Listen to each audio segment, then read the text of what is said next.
Hello， 大家好，我是宇，今天要来分享2个关于在手机上使用 Facebook 的时候，网友们常见的问题。第一个问题是 Facebook 里面的影片可不可以不要自动播放？因为有些人的手机并没有吃到饱，那有时候他在外面滑脸书，一个不小心滑到影片，它自动播放了，这会造成流量上的浪费，所以能不能让它不要自动播放？这是第一个问题。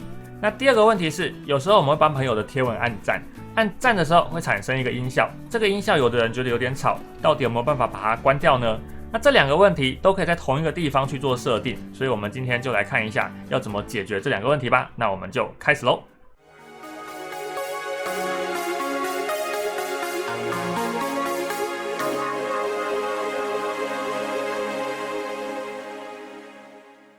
首先你先打开你的 Facebook， 然后你找到右上角这个地方会有一个你的图示，然后我们把它点下去。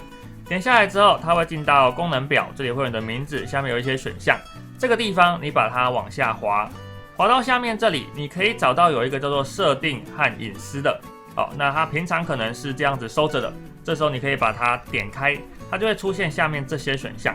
从这些选项里面，你找到一个行动数据用量这个选项，把它点进去。点进来之后，里面就有很多可以选择的地方。那我们刚刚讲的2个问题都可以从这边去做选择。首先第一个是自动播放的部分，也就是这个地方，给大家看一下自动播放。那这个地方呢，它有3种模式可以选。第一个是使用行动数据和 WiFi 时开启，也就是说，不管你是用行动网络还是有连着 WiFi， 它都开启自动播放。如果你希望这样的话，你就选这个。那中间这个是仅限使用 WiFi 时开启，就是你如果有连着 WiFi 的话，它才会自动播放，那你就选这个。那如果你都完全不想要自动播放，你就选第3个。好，那在下面这个地方，我们往下滑到最下面的话，你可以找到这有一个应用程式的音效。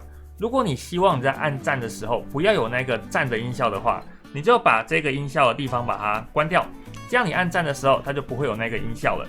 所以呢，这个东西全部都是在这边设定的。好啦，因为这2个问题其实蛮多人在问的，所以我就想说，那我们今天就来拍个影片跟大家分享一下。毕竟呢，它也不难设定，然后也是真的大家还蛮常遇到的问题。那希望今天这个分享对你会有帮助，分享无损于己，有助他人。我是宇，我们下次见喽。